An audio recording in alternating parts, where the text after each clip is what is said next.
So please turn your Bibles to the book of Matthew, and we will tonight begin our study. There will be 3 of these studies. I will do one, Derek will do one, and Coach Hughes will do one, called The Miracle of Christmas. The Miracle of Christmas. And turn to Matthew chapter 1, verse 18. Matthew 1:18.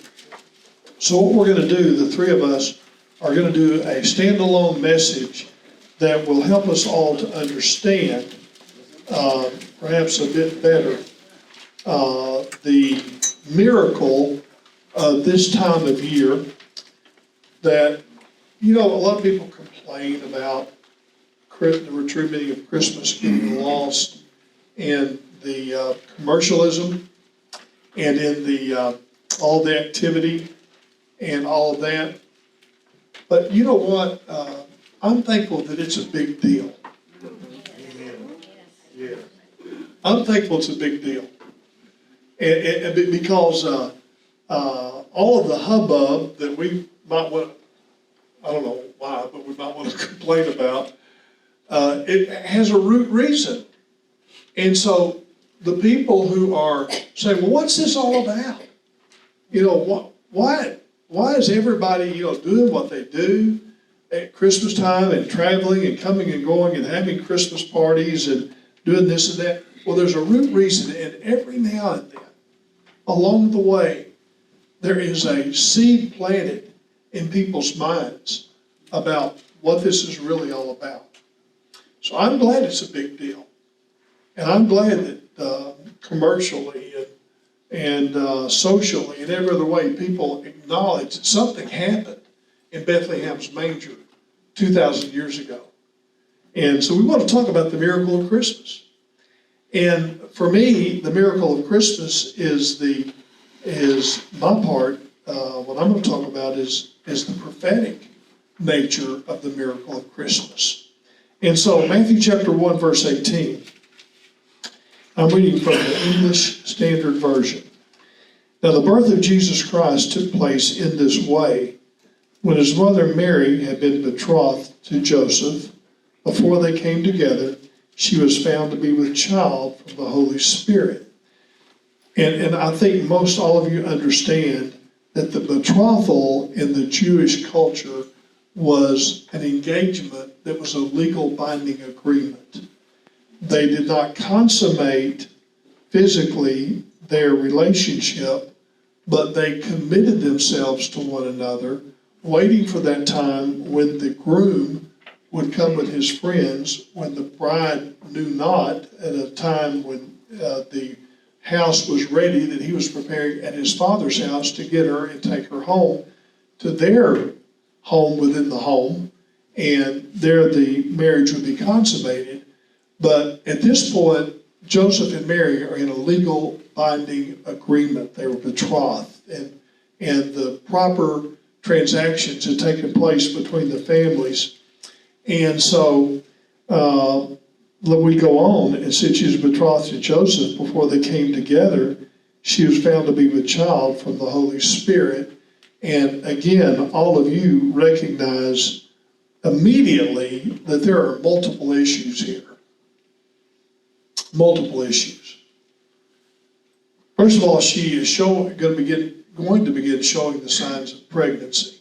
And if you don't remember what a pregnant lady looks like, look at Sarah Bailey, because with 2 of them there, she'll remind you what it looks like. Anyway, so I watched the Nativity, Why the Nativity, by David Jeremiah, that he put out last year. It's a great documentary. And it kind of gives you some of the nuances of in the town of Nazareth, what these people were going through. And under the law of Moses, carried to its legalistic end, Joseph could bring her before the elders and she could be stoned to death. However, that was limited by the Roman government as well. But that's how serious this was. And then when you say that Well, an angel appeared to Joseph and Mary both and told us that she was going to have a baby, and that the father of the child would be the Holy Spirit of God, would perform the act of conception within Mary. Then, so he would be the virgin-born Son of God. Come on. Come on. I mean, you know, I can hear some of these teachers in the synagogue and some of these Pharisees saying, we've heard some wild ones, but this one takes the cake. You know, this one takes the cake. And her husband Joseph, being a just man, I like that. Don't you like that? Aren't you glad that the earthly father of Jesus was just a good guy? With a good heart. He, being a just man and unwilling to put her to shame, resolved to divorce her quietly. Now, again, that's where it gets a little confusing with us, because you don't get divorced in the United States until you're married. And if you're married, you've already consummated the relationship, but not in this culture. A legal divorce would have to take place even though he had not come to take her to his home yet. But as he considered these things, behold, an angel of the Lord appeared to him in a dream, saying, Joseph, son of David, do not fear to take Mary as your wife, for that which is conceived in her is from the Holy Spirit. She will bear a son, and you shall call his name Jesus, for he will save his people from their sins. All this took place to fulfill what the Lord has spoken by the prophet. And Derek, I think you taught this one Wednesday night when I was gone, because I had several very encouraging comments about that class. Behold, the virgin shall conceive and bear a son, and they shall call his name Emmanuel, which means God with us. When Joseph woke from sleep, he did as the angel of the Lord commanded him. He took his wife, but knew her not. I did not have a physical relationship with her until she had given birth to a son, and he called his name Jesus. Now, folks, we can go on and talk about the nativity that we see in the book of Luke, and about the angels and that appeared to the shepherds and how the shepherds came. And I think you may get into the wise men. That's what you're going to do. And we talk about the wise men and that time lapse between the birth of Christ in Bethlehem and when the wise men actually showed up, and the trip to Egypt and all of that. Yes, Bill? When the angel... Let me bring this so we can get it on the camera here, Bill, so everybody can hear it. When the angel appeared to Joseph, he called him Joseph, son of David. Joseph's father's name was Jacob. Yeah, there you go. So son of David meant this. The father of David was Jesse, and we're going to see in these prophecies, not 44 prophecies of Jesus fulfilled, that Jesus, the Messiah, would be to the root and offspring of Jesse and the house of David. So his father's name was Jacob, but he's tracing this all the way back to let him know that this was the biblical prophecy being fulfilled exactly. And so as these things were going on, as all these things were happening, the root of all of this, and what amazes me, and what I need every now and then in my life. Do you ever need a shot of confidence? Do you ever need a faith builder? Do you ever need something to let you know you're really on the right track? Do you ever need something every now and then to remind you that you're not wasting your time when you go to church? You're not wasting your time when you're reading the Bible. You're not wasting your time when you're praying. You're not wasting your money when you give it into God's work. You're not wasting your energy when you're witnessing to someone. You're not wasting your focus when you're concerned about your children and grandchildren and your relatives being saved. Do you ever need a faith builder every now and then, and a shot of ebullience? A shot of ebullience just to lift you up and say, I'm doing the right thing, and I'm going to keep pressing on, and I'm going to keep doing what I'm doing. Well, to me, the fact that 27% of the Bible is prophetic in nature. That means if you take the verses of the Bible and you count every verse in the Bible, then about 1 out of 4 has reference to some kind of prophecy. Now, it can be a prophecy about other people, other personalities, other nations, other events, not necessarily about Jesus. The handout that we'll have next week, that we're going to have tonight, is 351 Old Testament prophecies fulfilled in Jesus Christ. Okay, we'll give you this. And it gives you the prophecy, the description of the prophecy, and the fulfillment of the prophecy. This one that you have tonight, 44 prophecies Jesus Christ fulfilled, are only 44 of the at least 350 that are identified in exact detail in the Old Testament. Now, some of you people here are very analytical in your way of thinking, and others are you think more emotionally, and some of you think more logically and analytically, and that's okay. I love what Carissa Butterfield taught to our young people once in a book that was written by a Christian author called 8 Great Smarts. 8 Great Smarts. And my nephew, Caleb Bailey, Kirby's son, was in that class. Now, you all know Caleb. He's the FFA state officer that we were playing his speech that he gave down in Hot Springs one Sunday morning, and the video stopped. The DVD stopped. And I'm sitting there thinking, okay, this has never happened. And then I thought, Caleb, could you get up and could you finish the speech? And I was amazed, and you were amazed, because he got up and finished the speech from memory. Caleb did not make good grades in high school. He didn't, or in elementary school or junior high school.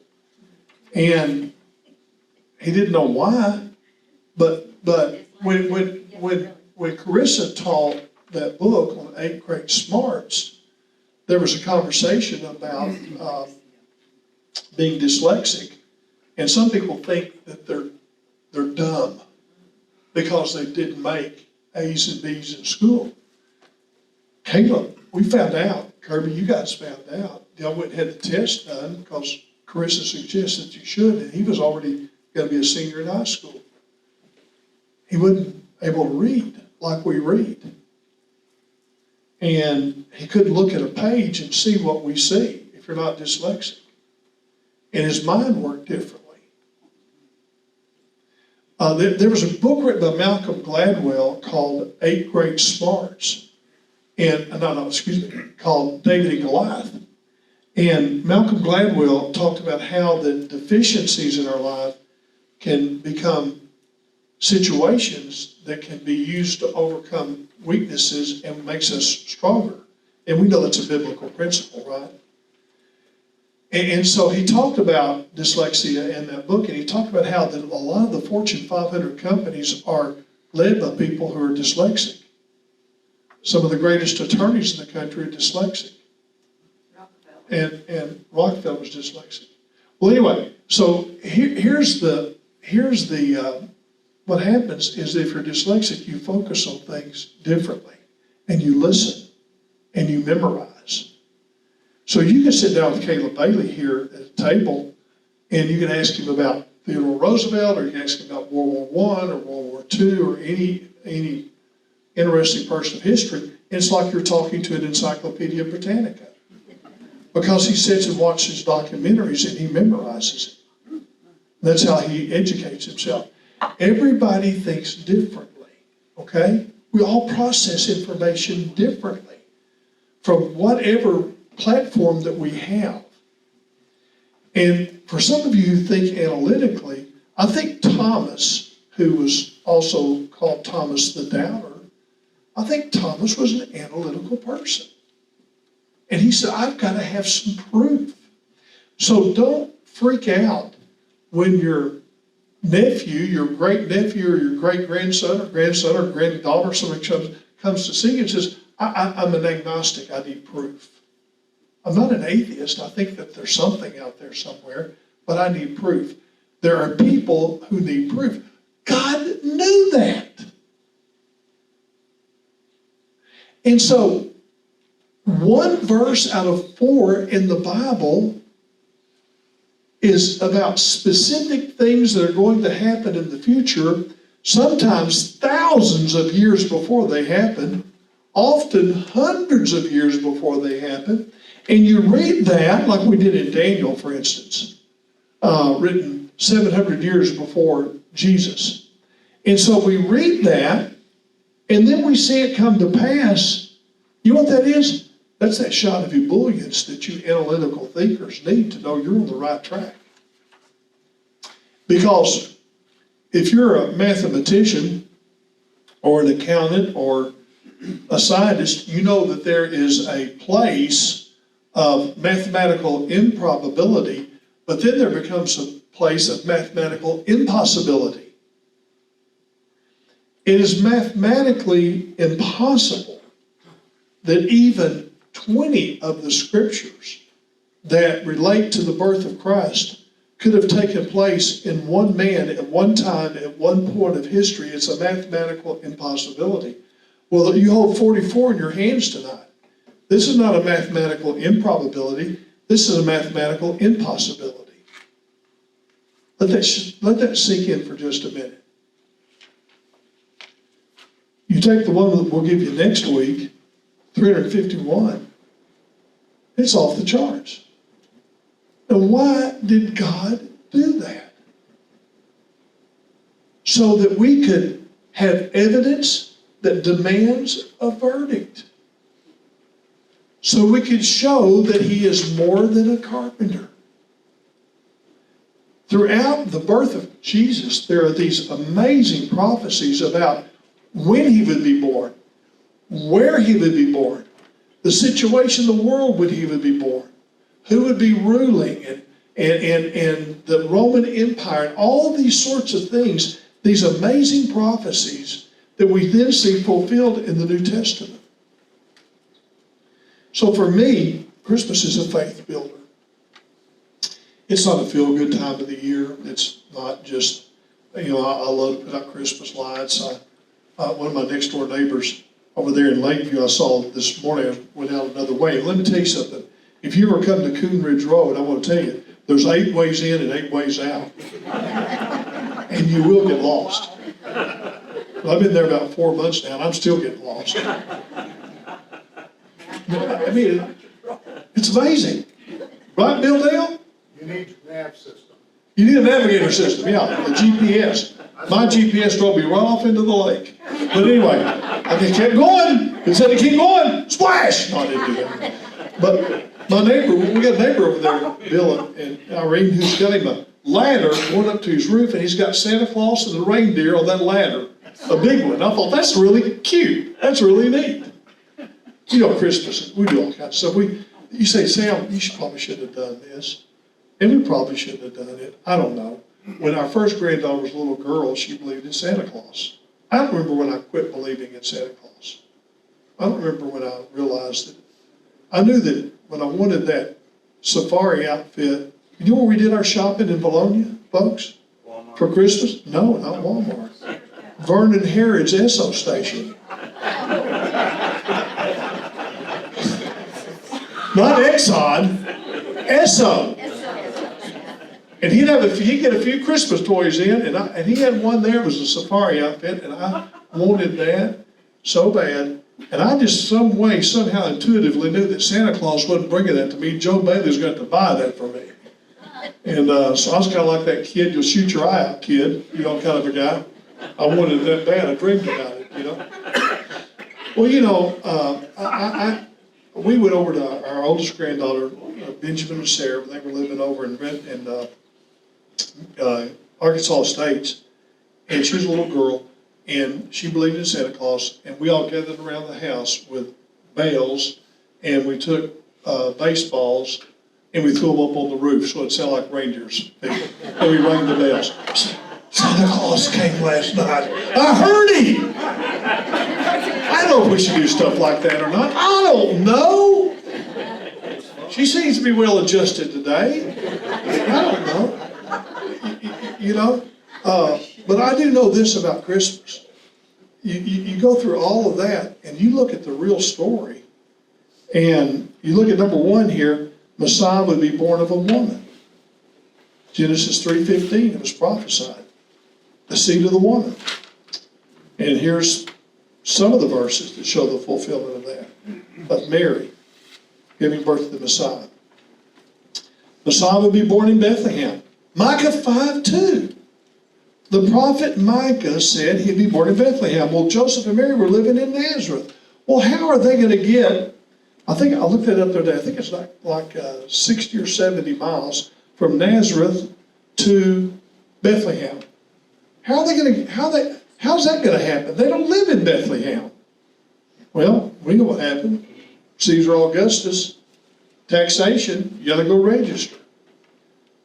The Messiah would be born of a virgin. We read that story tonight. Coming from the line of Abraham, a descendant of Isaac, a descendant of Jacob, of the tribe of Judah, an heir to King David's throne, and he would be called Emmanuel, anointed and eternal. He would spend a season in Egypt. A massacre of children by Herod's order would happen at Messiah's birthplace. All of these things, the first 12 here, first 12, were prophesied hundreds of years before they happened. So here's my word to you tonight. My word to you tonight is this. Let Christmas, every time you see Christmas lights, by the way, I'm going to throw a challenge at you. I'm going to throw it right out here in the middle of this room right now. And it's going to take some real men and real women to take this challenge. For 3 years now, Robert Horn has tried to put lights on that big evergreen tree out here. And for 3 years, that tree has beat Robert Horn. And I'm going to tell you, Robert's no pushover. Right? He's an outdoorsman. He's a hunter, he's a fisherman, he's a man among men, but he cannot conquer that tree out there. And he'll text me and he'll say, that tree's not working again, and it's this problem, that problem, somebody's pulled the lights, it's this or that, every year. So Robert, I'm going to officially, by this act, I'm going to remove that responsibility from you and just throw it out here and see if some of you will tackle that so that when Sunday night rolls around and Guy Penrod comes here, our one big evergreen tree out here will look like a Christmas tree. I've got the lights, you can just have it. See, Robert? Sam, you remember the Christmas that we had? And I had it lit. It was perfect. And somebody walked over and there was one bulb that wasn't working and he shook it and the whole thing went out. And I'm going, no! That's one of many escapades of Robert in the tree. When you see Christmas lights, when you see the decorations, when you hear them ringing the bell for the Salvation Army, when you see the Christmas movies on television, when you hear the Christmas music, when you see all this, let that train your mind regardless of how you think. Okay, logically, emotionally, with dyslexia, whatever. Whatever how you think. Let that take your mind to the fact, wait a minute, there's a miracle here. There's a miracle here.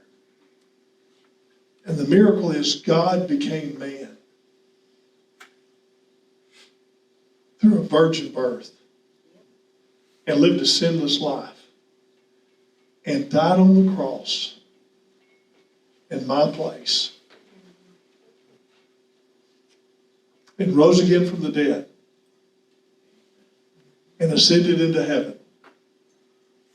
And that's the miracle of Christmas. And God gave it the exclamation point by giving these prophecies that it would happen in just the way it happened. Men can't do that. Men cannot manufacture or manipulate circumstances to make any of this happen. Folks, you're not wasting your time. when you come to church on Wednesday night. You're not wasting your time by singing in the choir. You're not wasting your time by driving a golf cart or serving as a greeter or inviting your neighbors to church or handing out a Billy Graham tract to someone you don't even know. You're not wasting your money when you give it into God's work. You're not wasting your energy when you're praying and just interceding hard and saying to the mountains and speaking to the giants for your family. You're not wasting your time and your energy. It's real. It's real. We used to have a lady back in Memphis who would sing that song, "It's real, it's real, praise God. I know it's real." And that's what I want you to remember about the miracles of Christmas. The prophetic nature of the birth of Christ. Be strong. Be strong in the Lord and in the power of His might. Be strong. Hey, Dale Van Doren, I filled out a report on you today. I did, as our Gideon speaker. And it's been on my desk since October the 15th. Now, if he had it, it had been out October 17th. I got it out today. And you know what? You guys, all of you, just from the bottom of my heart, every last one of you. Maybe it's because God sent Derek and Robert here to help us. I don't know, but you guys are the best people in the world. I say this carefully because we've had so many wonderful people that have come through this church.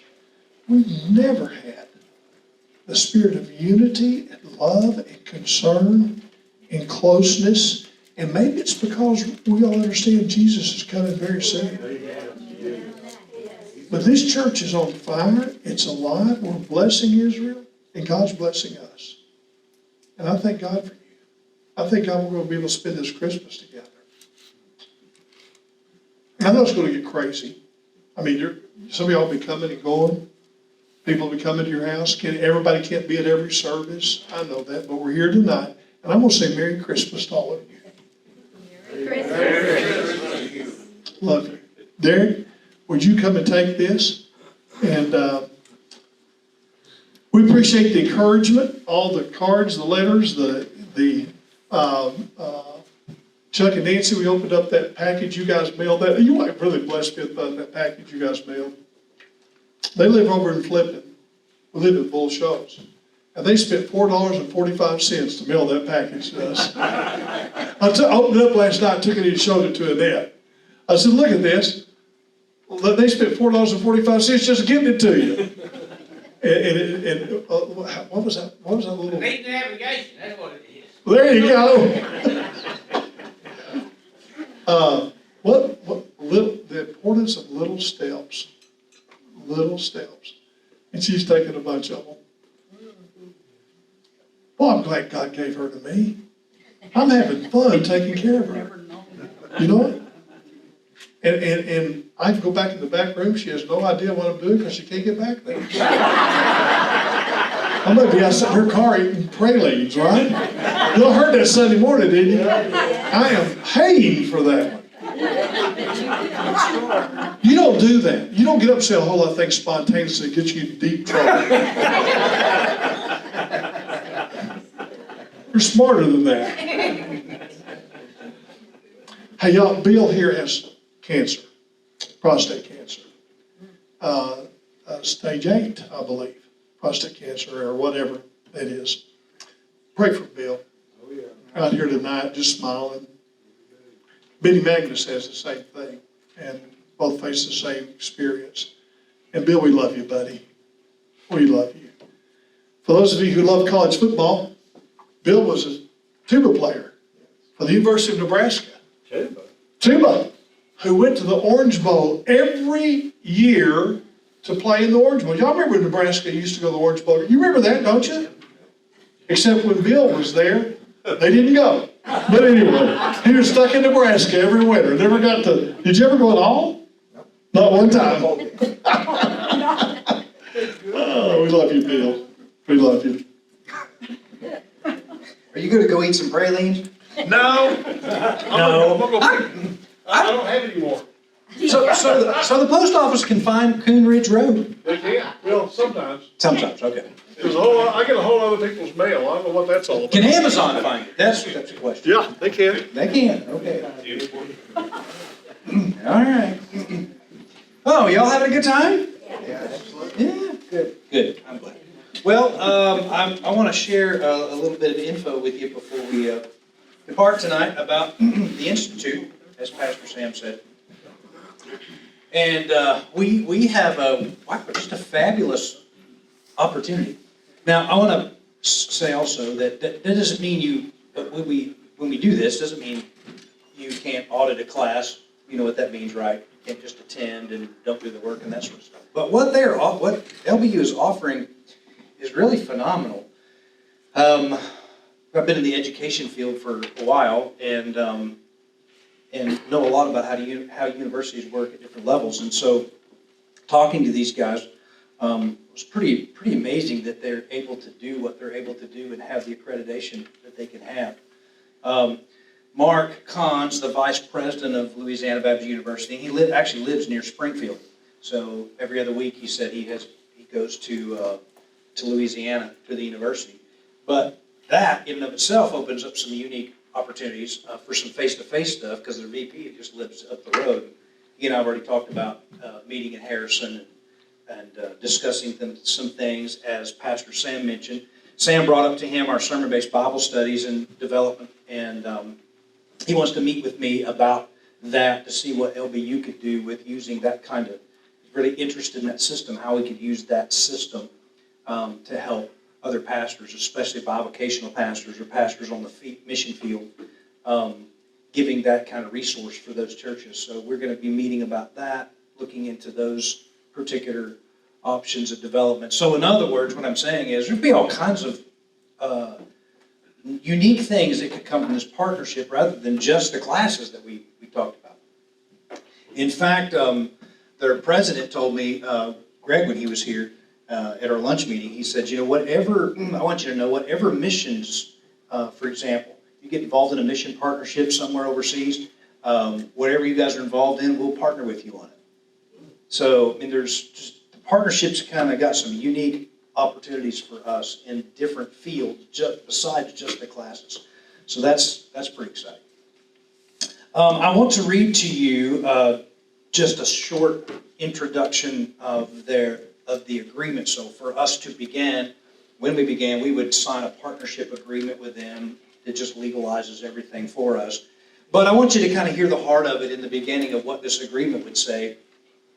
It says, this agreement is entered into and effective as it would be November 16, 2023, put a date there, between Louisiana Baptist University and Twin Lakes Baptist Church in Mount Home, Arkansas, with understanding that the goal of the LBU is to partner with ministries of good standing to build a first-class training community to fulfill the Great Commission. Let me pause there. And one thing I love about this university, they were very clear on, Mark said it several times, we are not about, we just want to say up front, our primary goal is not to help folks get education. You're like, what? He said, our primary goal is to fulfill the Great Commission. And education is just one of the tools through which we try to do that. It's just a vehicle. But our ultimate purpose, whatever we can do to fulfill the Great Commission, is what we want to do and what we're about. That always takes precedent over everything else. That immediately got my attention. So you'll see that and hear that from them in many forms. The Institute for Biblical Studies is designed to allow students to come together to study, further their education under the guidance and direction of qualified personnel. All courses taught will be college-level material. Those who are not interested in a college degree but only wish to further their knowledge and understanding of Scriptures are invited and encouraged to enroll. The Institute will provide local students with the opportunity for study, will be taught by adequately credentialed professor. Courses will follow the prescribed Institute for Biblical Studies curriculum of Louisiana Baptist University, and the curriculum will consist of 15 courses. They are Biblical Doctrine 1, Bible Doctrine 2, Old Testament Survey 1, Old Testament Survey 2, New Testament Survey, the life of Christ, Bible study methods, Pauline epistles, the general epistles, Revelation, global evangelism and personal evangelism, Bible lands and customs, introduction to creationism, introduction to world missions, Bible teaching methods, or an elective. That's a pretty good run-up right there, isn't it? Doesn't that sound good, like good stuff? I mean, I'm like, Any institute student desiring to enroll in a full degree program should contact Louisiana Baptist University directly. This completed institute diploma will stand for 30 hours toward an associate degree or 45 hours towards a bachelor's degree. So that's pretty good stuff. And at the cost of about, as Pastor Sam said, about 1/3 of what any and every other private Christian institution would cost you. For example, around $100 a class, not $100 an hour, or $200 or $300 an hour. In fact, Mark and I were just talking yesterday, because I'm familiar with the area, about SBU and BBC in the Springfield area, which where he's at, he's familiar with. And one of the most heartbreaking things that I experienced up there was students who had such unbelievable debt from going to those Christian. They're great universities. Baptist Bible College is outstanding. Southwest Baptist University is a great Southern Baptist school, but it's expensive. And we had the college interns who were at the church that I served at last, and one of our interns we sent to the international missions field with the IMB, but he couldn't stay because of this student debt from BBC. They had to come back to the States. I mean, he couldn't qualify to continue because of the enormous student debt. They wouldn't let him stay on the field. So what they're trying to do is to prevent that. They want to get folks to the mission field, and they've just come up with this idea, Greg Lyons, to do that. He's done this system on a mass scale in the Far East. And if you remember when he was here, he was asked to come or hired to come and be the president of Louisiana Baptist University, basically to implement that kind of system in the States. To partner with churches to establish a campus, satellite campus, if you will, through which they can develop that kind of program. And we would be the first. He said, y'all be the guinea pig. So we'd be the first. So anyway, that's a little more of tidbits about that. There would be a local, as Sam mentioned, he's talking about a local director who would kind of operate the administrative piece of that. Sam and I definitely qualified to teach with our degrees, but others could as well. And some classes, they can send us someone. So anyway, a lot of good stuff. Really exciting. I mean, it really is exciting to have that kind of opportunity. And to get it here. And it doesn't matter, that's the whole point. It doesn't matter what you want to, you just want to have the knowledge, you just want, it doesn't matter how old you are, it doesn't matter how young you are, if you want to do college level stuff. I mean, I've got more degrees than I need, but, and I've got at least two unfinished degrees, but I'm thinking, can I be a professor and a student at the same time? Because, I could add that to the list. I'd like that, Yeah. I almost went to another I almost attempted another doctorate, and Teresa put the brakes on it. She said, no. 12 years is enough of post-high school education. So, yeah, I guess that's probably true. But doesn't mean if it's just laying right here at your lap in your own church, how can she argue with that? You know what I mean? I don't have to get on a plane anymore, honey. I don't have to fork out the, expensive tuition, and it's right here. Okay. So LBU will provide the curriculum and the course material for us, and then, like I said, locally, they also have to qualify the teachers, so Sam and I already are, but if we have someone else, they just have to have a resume, a certain level of education, and they can go at it. So Fun stuff. All right, I'm going to turn you loose. And if I turn you loose now, even after you had to listen to me and this information, you're still like 15 minutes early. I won't promise you that when I'm teaching next week. But,